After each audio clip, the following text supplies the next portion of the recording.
नमस्कार दोस्तों, स्वागत है आप सभी लोगों का आज और कल में। आज और कल यह एक श्रृंखला है अतीत को वर्तमान से जोड़ने की या वर्तमान को अतीत से जोड़ने की। तो सबसे पहले हम एक न्यूज़ कवर करते हैं। ये न्यूज़ है, महिला आईएएस ने उठाया हँसिया और खेत में करने लगी गेहूँ की कटाई, भौचक्के रह गए किसान। ये एक महिला आईएएस हैं और इन्होंने खेत में गेहूँ की कटाई की। इनके हाथ में हँसिया आप देख रहे होंगे। तो वास्तव में ये गेहूँ की कटाई करने नहीं गई थी। हम अभी देखेंगे कि इतिहास में एक ऐसा सुल्तान हुआ था जिसने किसानों के द्वारा पैदा होने वाली उपज का अनुमान लगाने के लिए बीघे को बिस्वा में बाँटा था और वहाँ पर अधिकारी जाकर विश्व में फसल की कितनी उपज हो रही है उसको देखते थे और उसी का एवरेज करके राजस्व निर्धारित करते थे। तो वही प्रक्रिया जो इतिहास में उस शासक ने शुरू की वो आज तक चली आ रही है। उसमें लगातार जो है सुधार और परिवर्तन होते हैं, लेकिन शुरुआत वहीं से हुई थी। तो अभी हम लोग इसके बारे में देखेंगे कौन था वो शासक और उसने ऐसा क्यों किया। दूसरा, उसी शासक ने क्या किया था कि एक चारागाह है और इस चारागाह पर जानवरों के चरने के लिए भी टैक्स लगा दिया था कि अगर इनके मालिक इस चारागाह पर जानवरों को ले आएंगे और चराएंगे तो भी इस पर टैक्स लगेगा। तीसरा, इसी शासक ने घरों पर टैक्स लगाना शुरू किया, जो आज हम लोग हाउस टैक्स या होम टैक्स के रूप में देते हैं, तो वो भी इसी शासक ने शुरू किया। अन्य काम क्या किया, एक अस्थायी सेना का निर्माण इसी शासक के द्वारा किया गया। एक परमानेंट आर्मी है। पहले ऐसे आर्मी नहीं होती थी, लोग कैजुअल रहते थे, जब जरूरत पड़ती थी तो सेना में आ जाते थे, नहीं अपना काम देखते थे, लेकिन इस शासक ने एक अस्थायी सेना का निर्माण किया। दूसरा, इसने सबसे बड़ा काम किया मार्केट रेगुलेशन या मार्केट रिफॉर्म, बाजार पर इसने नियंत्रण किया कि यहाँ पे आप देखिए एमआरपी लिखा हुआ है, एमआरपी 24 रुपये, मतलब इससे महंगी आपको वस्तु नहीं खरीदनी और ना बेचनी है। अगर कोई बेच रहा है तो आप इसके खिलाफ शिकायत कर सकते हैं। वही सारा जो है इसने निर्धारित किया था शासक ने। एमआरपी मैक्सिमम रिटेल प्राइस या मैक्सिमम निर्धारित कीमत, इसने अधिकतम निर्धारित मूल्य इसने निर्धारित किया था कि किसी भी वस्तु की अधिकतम कीमत कितनी हो सकती है।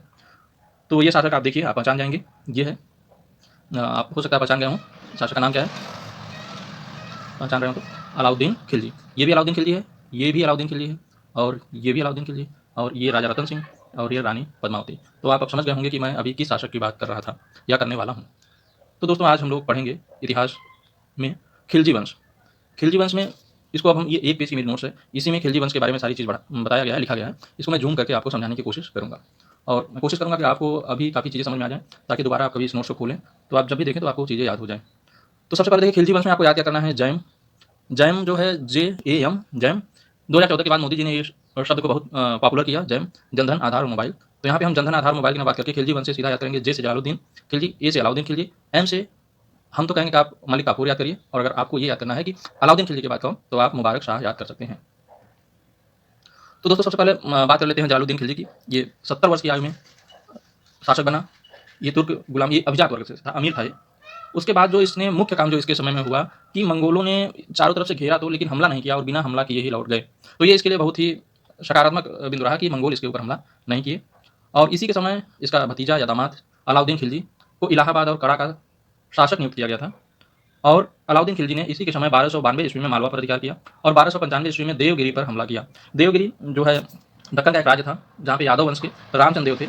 उन्होंने अलाउद्दीन खिलजी के सामने समर्पण किया और वहाँ से अलाउद्दीन खिलजी ने बहुत सारा धन, जेवरात, सोने चांदी आदि लूटे। तो जलालुद्दीन खिलजी और अलाउद्दीन खिलजी दोनों में इस धन के बंटवारे को लेकर विवाद हुआ, जिसमें अलाउद्दीन खिलजी ने जलालुद्दीन खिलजी की हत्या करके स्वयं सुल्तान बन बैठा और दिल्ली की गद्दी पर बैठा। तो अब हम बात करेंगे अलाउद्दीन खिलजी की। तो अलाउद्दीन खिलजी एक बड़ा ही बहादुर शासक था और इसमें बहुत सारे इसके काम हैं और बहुत सारे जो है विवाद भी हैं अलाउद्दीन खिलजी को लेकर। तो अलाउद्दीन खिलजी के बारे में देखेंगे, 1296 ईस्वी में यह दिल्ली की गद्दी पर बैठा था। इसके बचपन का नाम अली गुरशस्य, ये लिखा हुआ है, आप लोग यहाँ से देख सकते हैं। इसके बचपन का नाम था अली गुरशस्य, ये लिखा हुआ है। और ये जो है इसका मेन क्या था कि ये अपने आप को द्वितीय सिकंदर सानी इसको कहा जाता था। ऐसा क्यों कहा जाता था, क्योंकि अलाउद्दीन समझता था कि मैं बहुत ताकतवर और महान शासक हूँ, तो मुझे जो है सिकंदर की तरह जो है विश्व विजय पर निकलना चाहिए। लेकिन उसी समय इसके सेनापति या इसके मंत्री ने समझाया कि महोदय अभी आप विश्व विजय पर निकलेंगे, इससे अच्छा है कि भारत में ही अभी बहुत सारा क्षेत्र है, आप वहाँ पर विजय प्राप्त करें, उसके बाद विश्व विजय के बारे में सोचा जाएगा। तो एक शासक इसने क्या किया कि 1299 में तो गुजरात पे हमला किया। गुजरात का जो शासक था उस समय वो करण बघेला था, उसको इसने हराया। वो हराया क्या, वो शासक भाग के देवगिरी में रामचंद्र देव के पास गया और रामचंद्र देव ने उसकी सहायता की और उसने गुजरात के निकट ही एक अपना छोटा सा राज्य स्थापित कर लिया, लेकिन देवगिरी को इसने छोड़ दिया था। फिर इसने जो है गुजरात में ही अनिलवाड़ा राजधानी थी उसको लूटा और सोमनाथ को पुनः नष्ट किया। जो सोमनाथ का मंदिर था जिससे महमूद गजनवी मोहम्मद गोरी तक नष्ट करते आए, इसने भी उसको पुनः नष्ट किया। फिर गुजरात के आक्रमण के दौरान खुसरो इसके साथ था, अमीर खुसरो, जिसका आप लोगों ने नाम सुना होगा। अमीर खुसरो कहता है कि सोमनाथ को काबा के आगे झुकने पर मजबूर कर दिया गया, मतलब सोमनाथ के मंदिर को नष्ट कर दिया गया और उसे, जो मुस्लिमों का पवित्र स्थान काबा है, उसके आगे झुकने पर मजबूर कर दिया गया। वहीं पर अलाउद्दीन खिलजी को मलिक काफूर, अगर आप पद्मावत मूवी देखेंगे तो उसमें मलिक काफूर के बारे में कुछ बातें और आपको समझ में आएंगी। मलिक काफूर कोई बंदी बनाया और उसे 1000 दिनार में खरीद कर ले आया, तो इसीलिए मलिक काफूर को 1000 दिनारी भी कहा जाता है। फिर जो है 1301 ईस्वी में इसने रणथंभौर पर घेरा डाला। वहाँ सुल्तान स्वयं गया और वहाँ के शासक हमीर देव को इसने हराया, या हमीर देव लड़ते लड़ते मारा गया। तो ये हमीर देव यहाँ पे लिखा हुआ है। और वहाँ पे जो रणथंभौर में महिलाओं ने जौहर किया, और खुसरो साथ में था, उसने इसका वर्णन किया, जौहर का वर्णन किया खुसरो। फिर 1302 ईस्वी में अलाउद्दीन ने वारंगल पर कब्जा किया। 1303 ईस्वी में चित्तौड़ के राजा रतन सिंह थे, वहाँ पर इसने कब्जा किया। पद्मिनी, राजा रतन सिंह, पद्मावती, जब मूवी आप देखेंगे तो आपको और भी चीज़ें क्लियर आएंगी। और इसी चित्तौड़ में गोरा बादल से जुड़ी हुई कुछ कहानियाँ हैं, उसको भी मतलब चित्तौड़ के युद्ध से और अलाउद्दीन खिलजी से जोड़ा जाता है। और चित्तौड़ को जीत कर उसका नाम इसने खिजराबाद रख दिया। खिजराबाद खिजराबाद क्यों रख दिया? क्योंकि इसके लड़के का नाम खिज्र खां था, तो उस खिज्र खां के नाम पे इसका चित्तौड़ का नाम खिजराबाद रख दिया। अब उसके बाद सुल्तान ने जो है ये पहला सुल्तान था जिसने दक्षिण भारत की ओर अभियान किया, और 1308 से 1311 ईस्वी में मलिक काफूर के नेतृत्व में इसने दक्षिण भारत की ओर मलिक काफूर को भेजा। मलिक काफूर ने दक्षिण भारत के जो महत्वपूर्ण उस समय राज्य थे उन सबको अपने कब्जे में किया, जिसमें काकतीय वंश था, होयसल वंश था, पांड्य थे। ये रामेश्वर तक पहुंच गया, मतलब दक्षिण भारत के आखिरी छोर तक पहुंच गया, और वहाँ के मालाबार के चिदम्बरम मंदिर को इसने नष्ट किया। तो इन सभी राज्यों को अपने अधीन करके, इनको लूटपाट करके, इनसे टैक्स वसूल करके मलिक काफूर जो है पुनः उत्तर में आ जाता है। 1315 ईस्वी में देवगिरी के शासक जो रामचंद्र थे, जिसने गुजरात के शासक की सहायता की थी, उस पर पुनः हमला किया गया और रामचंद्र के बेटे शंकरदेव को मुठभेड़ में मारा गया। तो ये रामचंद्र के बेटे शंकरदेव का क्वेश्चन एक बार यूपीपीएससी में पूछा गया है। तो ये देवगिरी और यादव वंश से संबंधित हैं। उसके बाद मेन जो अलाउद्दीन खिलजी के समय कार्य हुआ वो था, मंगोलों को इसने कई बार पराजित किया और अंत में मंगोलों को इसने हरा के भगा दिया, और मंगोलों का आतंक के अंत हो गया, वो अलाउद्दीन खिलजी के समय हुआ।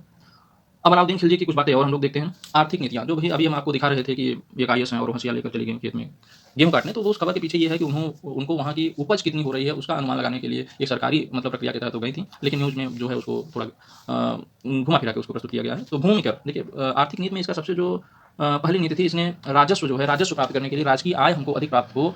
राजकीय आय किस लिए अधिक प्राप्त हो? क्योंकि इसको मंगोलों को हराने के लिए एक विशाल सेना रखनी थी। तो उस विशाल सेना को खिलाने पिलाने के लिए, वेतन देने के लिए इसने राजकीय आय की वृद्धि करने का उपाय खोजा, और उसमें उसने भूमि कर या जो लैंड हमारा टैक्स होता है, उसमें 3-4 तरह के टैक्स लेता था। उसमें खिराज एक होता है। खिराज होता है कि जो भी उस समय सुल्तान के अंतर्गत जो भी शासक थे, उनके जो भी कृषि योग्य भूमि थी, उन सबको खिराज के अंतर्गत लाके, और इसने जो राजस्व पे जो टैक्स लगाया वो 50% जो भी फसल उपज होगी उसका 50% जो है राजस्व जो है, या उसका 50% राजकोष में जाएगा। तो ये बहुत ज़्यादा टैक्स इसने लगाया। इस्लाम के पहले जो है जो टैक्स लगता था, भू राजस्व जो लगता था, वो 1/6 था। 1/6 अगर हम देखें मोटा मोटा तो 15 या 17% करीब आता है, लेकिन इसने कितना बड़ा कर दिया, उसको 50% कर दिया। तो इससे जो है, और इसने इसको जो है वसूलने के लिए क्या किया कि इसने बाकायदे अधिकारी नियुक्त किए और उनसे कहा कि आप जाइए, जो 1 बीघा है उसको बिस्वा बांटिए, 1 बीघे को 20 भाग में करिए, और एक बिस्वा की आप फसल की उपज निकालिए, कितनी उपज हो रही है, और उस आधार पे जितना हो उसको एवरेज करके उसका आप टोटल राजस्व निकाल के राजस्व इस तरह से इकट्ठा करिए। और यह प्रक्रिया तब से अब तक चली आ रही है। इसमें बहुत सारे परिवर्तन हुए, लेकिन इसकी शुरुआत करने वाला कौन था? अलाउद्दीन खिलजी। तो इसने कृषि को भूमि के विस्वा में या बीघे में विस्तार किया। ये आप देखेंगे तो ये विस्वा बनाया और अनुमान विस्वा के अनुसार लगाया जाएगा। ये सारा काम इसने किया। फिर उसके बाद अभी तक ये चला रहा है। फिर इसकी जो भूमि माप की एक पद्धति इसने डेवलप की, जिसे मशाहत कहते हैं। मशाहत अभी शब्द यूज होता है। फिर जो है इसने दोआब क्षेत्र में अन्न भंडारण, अन्न के भंडार या गोदाम, जैसे एफसीआई आजकल काम करती है, तो अन्न भंडारण बनवाया ताकि इसको जो है हम लोग अकाल के समय, सूखे के समय उस अन्न का यूज़ कर सकें, इसलिए इसने अन्न भंडारण। फिर 2 अन्य प्रकार के कर इसने लगाए। एक चरी कर बोलते हैं, चरी कर चरने पर जो चराई का करता, और एक गढ़ी कर जो है वो घरों पर कर लगता था। ये जो 2 कर थे, चरी कर, गढ़ी कर, और इसके साथ साथ जो है खिराज। पहले लोग लगान वसूल करने के लिए राज्य क्या करता था कि खूत, मुकद्दम और चौधरी, इस तरह के लोगों को राज्य अधिकारी नियुक्त करता था, और ये अधिकारी क्या करते थे? खूत, मुकद्दम, चौधरी, जो कि बिचौलिए होते थे, ये लोग गाँव से या किसानों से वसूल करके अधिकारियों या सरकार को देते थे, तो फिर उनके पास जो है टैक्स आता था। तो इस स्थिति में जो खूत, मुकद्दम, चौधरी थे, इनको जो है लाभ दिया जाता था। तो इनकी स्थिति एक तरह से जमींदार टाइप की हो गई थी, और ये बहुत मजबूत हो गए थे। तो अलाउद्दीन खिलजी इनसे भी परेशान था और इनको कमजोर करना चाह रहा था, और इसीलिए उसने चरी कर, गढ़ी कर 2 कर लगाए, और ये घरों पर जो कर लगाया या चरने पर जो कर लगाया, साथ में जो खिराज था ये भी इनको खूत, मुकद्दम, चौधरी को देना पड़ा, पहले नहीं देना पड़ता था। तो इससे इनकी स्थिति बहुत खराब हो गई। तो अलाउद्दीन खिलजी की एक बात के लिए और याद किया जाता है कि इसने जो है बिचौलियों को समाप्त किया, खूत, मुकद्दम, चौधरी को जो है इसने समाप्त किया, और उनको घोड़े रखने पे, सेना रखने पे, इन सब पर इसने जो है रोक लगा दी। तो इस पर भी खुसरो लिखता है कि मतलब अलाउद्दीन खिलजी ने इन सबको इतना क्या कहते हैं कि गरीब और कमजोर बना दिया कि अब इनमें और साधारण जनता में कोई भी अंतर नहीं रह गया। तो कभी कभी पूछा जाता है कि खूत, मुकद्दम, चौधरी, इन सबको समाप्त करने वाला कौन था? तो अलाउद्दीन खिलजी था। ये बिचौलिए थे, राजस्व जितना सरकार के पास आना चाहिए वो नहीं आता था, तो राजस्व की आय वृद्धि करने के लिए इसने ये काम किया। उसके बाद दूसरा जो इसने काम किया कि जो राजस्व अगर किसी का बकाया रह गया, वो नहीं दे पा रहा है इस समय, तो उसने एक रजिस्टर बनवाया, और उस रजिस्टर में वो सारा लेखा जोखा रखता था, और उस रजिस्टर का नाम जो था उसको बोलते थे दीवाने मुस्तकराज। उसका नाम क्या था? दीवाने मुस्तकराज। दीवाने मुस्तकराज में वो रजिस्टर था जिसमें बकायेदारों का पूरा लेखा जोखा रहता था। बकाया भू राजस्व वसूली विभाग इसको देखता था। ये भी जो है अभी चला आ रहा है, और इस समय उसको अलाउद्दीन खिलजी ने शुरू किया था। उसके उत्तराधिकारी थे मुबारक शाह, जैसे मैं आपको जैन बताया था, तो जैन मतलब जलालुद्दीन, अलाउद्दीन और मुबारक शाह। मुबारक शाह भी है और मलिक काफूर भी है, ठीक है। तो मलिक काफूर उसका उत्तराधिकारी नहीं, उसका गुलाम था, लेकिन मुबारक शाह उसका उत्तराधिकारी था। मुबारक शाह ने ये जो सारा टैक्स और सब लगाया, इसको इसने खत्म कर दिया कि नहीं, पिताजी की नीति अच्छी नहीं थी, और हम फिर से जो है पुराना सिस्टम लाने की कोशिश करेंगे। फिर इसके बाद इसने बाजार विनिमय, मार्केट रिफॉर्म लाया, मार्केट रेगुलेशन उसको बोलते हैं।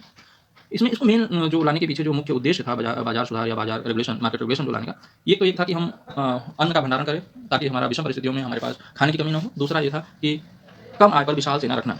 कम आय पर विशाल सेना मतलब अगर सब चीज़ की दर निर्धारित होगी तो सेना के लिए जो खाने पीने पहनने के लिए जो खर्च होगा वो कम लगेगा, तो हम कम आय पर विशाल सेना रख सकते हैं।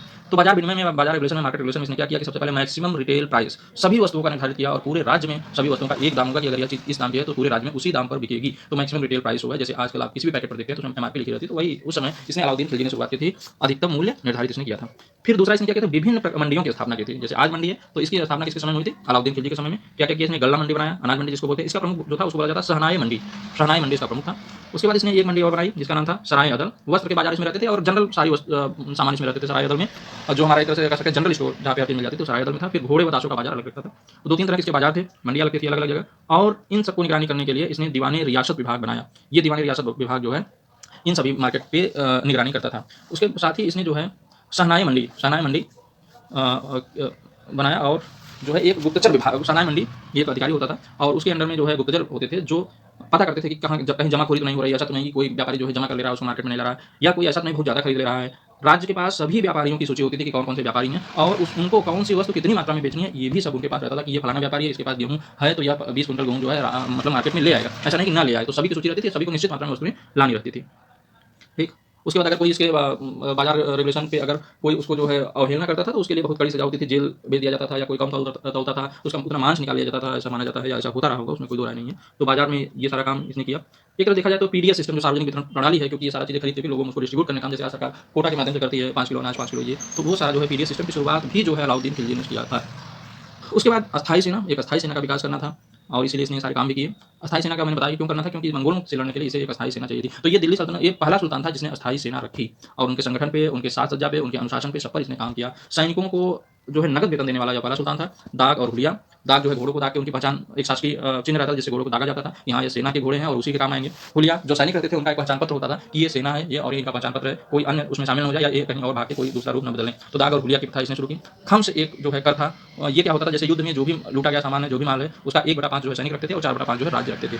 तो इस तरह से आज हम लोगों ने देखा कि अलाउद्दीन खिलजी ने एक तो बाजार में सुधार किया, दूसरा इसने जो है पीडीएस सिस्टम लेके आया, तीसरा अस्थायी सेना बनाई और चौथा जो है राजस्व या रेवेन्यू सिस्टम में इसने सुधार किए। तो ये अलाउद्दीन खिलजी एक जो महत्वपूर्ण क्वेश्चन बार-बार पूछा जाता है वो दीवाने मुस्तक राज, मतलब बकाया भू राजस्व का रजिस्टर इसने बनाया। बाद में जो है दीवाने मुस्तक राज को फाड़ के फेंक दिया जाता है और इसको भी आगे देखेंगे हम लोग। तो अलाउद्दीन खिलजी के बारे में ये सारी चीज़ें हैं। ये पहला सुल्तान था जिसने राजनीति को धर्म से अलग किया। ये कहता था कि मुझे शरीयत में या कुरान में क्या लिखा है मुझे इससे मतलब नहीं, मैं वही करता हूँ जो राजनीति के रूप से जनता के लिए अच्छा होता है। तो इस तरह से आज हम लोगों ने खिलजी वंश की कुछ चीज़ें जानी और जानने की कोशिश की कि इसने क्या क्या काम किए। तो मेन मार्केट रिफॉर्म इसने किया, मार्केट रिफॉर्म में क्या क्या किया, फिर उसके बाद अस्थायी सेना लाया, फिर उसके बाद ये टैक्स तमाम टैक्स लगाए, टैक्स क्यों लगाए क्योंकि स्वराज की आय में वृद्धि करनी थी। और ये जो न्यूज़ थी इसके बारे में भी थोड़ा सा आप जानिए, मैडम की रील बन के वो घूम रही है तो इसको भी आप समझिए कि आखिर आईएएस होकर इस तरह से काम किया तो उसके पीछे क्या मतलब सरकारी कारण था। ठीक है, बस आज के लिए इतना ही, धन्यवाद।